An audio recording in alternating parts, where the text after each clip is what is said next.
Welcome back to Lenz's Comic Corner, classic/non-classic. This is episode number 423, and sorry about that.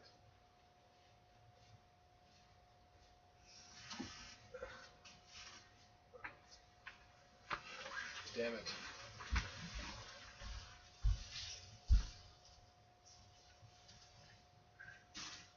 That's better. 424 and Doubleshot number 343. Okay. Got two Marvel trades. Alright. First up, it's Infamous Iron Man, Volume 1, Infamous, written by Brian Michael Bendis, not worked by Alex Maleev. Yeah, this is the same creative team for the International Iron Man series. And these are also they've also worked together on the Scarlet series, which I've not read yet. They also did a run together on Daredevil, and I think that's it. Aside from that, now the sad news about the series is that it's ending. Yeah, in issue 12, which is exactly next month. Yeah, only 10 issues released in the series so far, and they're ending the series next month. Issue 11 has not been released yet. Yeah, it's sad to see this really good series go, but apparently Marvel doesn't want one of their best-known villains to have an ongoing series as a superhero anymore because, well, Tony Stark's coming back. Excuse me. But he is going to be appearing in the Invincible Iron Man series as Iron Man. Now, this trade collects the first 6 issues in the series. Now, the best way to describe this series is that it's a Fantastic Four series without the Fantastic Four, because you have Doctor Doom taking on Fantastic Four villains. In the first issue, you have him take on El Diablo. In the second issue, it's the Mad Thinker. In issue, I think it's 5, he takes on the Wizard. Oh, and those who think the Wizard, who the heck is he? Let me give you a good example of who he is. Let's see, where's a good picture of him? Let's see.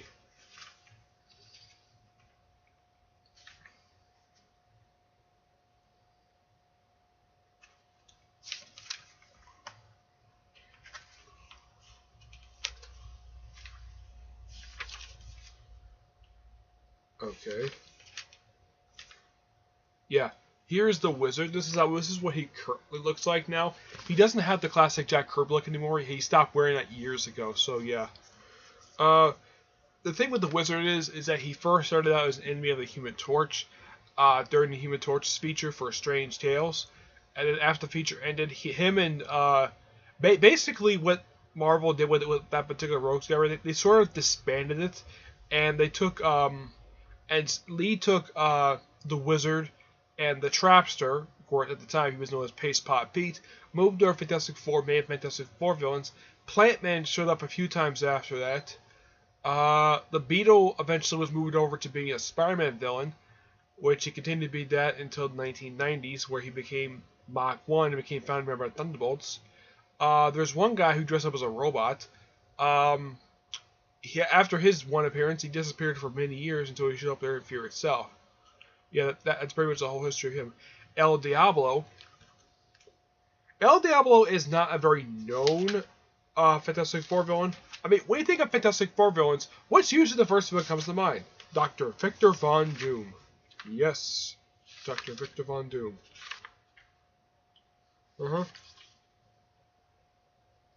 Here he is. This is El Diablo. And he's an alchemist. Basically, he's a chemist.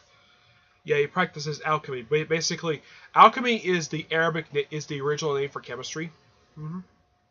Let's see. Where is the other villain? Let's see. We have the Mad Thinker, another known Fantastic Four villain. Yep, that's him. That's the Mad Thinker. Alex Maleev does a great job drawing these guys. Yeah, and in issues 3 and 4, he takes on basically basically it sets up a story there that pretty much runs the rest of the series, where apparently Doctor Doom's mother, who apparently been dead for years, is alive and well. Oh, and by the way, as a reader, I gotta note this: Doctor Doom's mother is smoking hot. I'm not kidding. She's a smoking hot woman. And I'm like, okay, this woman is probably supposed to be in her I mean, if she hadn't died, she probably would be in her 50s, maybe. But man, such a lovely looking woman. Let's see if I can find her here. What's a good picture of her?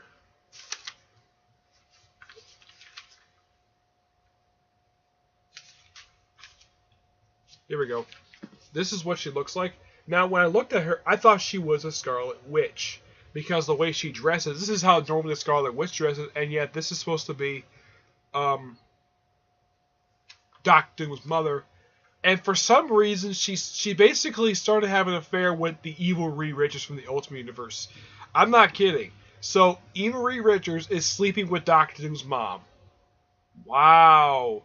Oh, and by the way, in all 6 issues, because, well, it's a Fantastic Four type title, they throw in Ben Grimm as a supporting character. He appears in pretty much like every single issue of the whole series, trying to hunt down Doctor Doom, aka the new Iron Man. Of course, he's also popped up in a couple issues of the current thing for the current run for Avengers as an Avenger, which, hey, that's actually a very good piece of development for him. It's sad to see the series is going to go, but I think everybody agreed with me on this. Basically, this is actually better than the Invincible Iron Man title because, well, some people like it's been a hit or miss in Riri Williams basically being forced people's throats. This is not forced. This is basically a character move for Marvel to do to one of their oldest villains in their universe. And by the way, Doctor Doom is not the only known Marvel supervillain to get their own ongoing series. Carnage has had one. Magneto's had one. I don't count Deadpool because, well, he's been a hero for years, or anti-hero. There's also been Loki. Yeah, he's had a series. All these characters, the only one to actually have an ongoing series last the longest is probably Magneto at 22 issues. I would say the second longest is probably Loki. Oh, also the Kingpin. Can't forget the Kingpin. Kingpin has probably got far the shortest ongoing series at 5 issues. No, seriously, it lasted 5 issues before, bam, the series ended. Carnage series lasted for 16 issues. Of course, this one lasted for 12. Loki Age of Asgard, which by the way is his only ongoing series, so he was the spotlight feature during the mystery, where he was. Of course, that feature lasted for almost 20 issues. Actually, it was pretty much like, yeah, it was like 23 issues, 23, 24 issues. His Age of Asgard series lasted for 17 issues. Yep. Excuse me.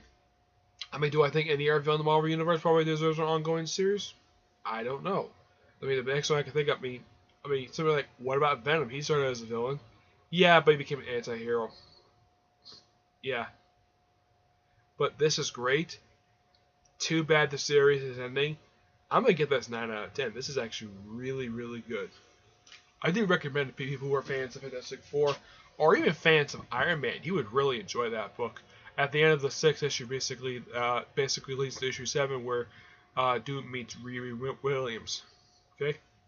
Next up is Deadpool, World's Greatest, Volume 7. Deadpool Does Shakespeare, collecting issues Volume 4 of Deadpool, issues 26, 27, and material from issue 21. This is by far the 14th trade to collect Gary Duggan's run for. Actually, it's the 15th trade of his run. Yeah, it's the 15th trade collecting issues of his run. Yeah, it's 15th trade of his run. As how many issues at this point? It's probably. This is my personal guess. I think it's probably almost 70 issues he's done so far.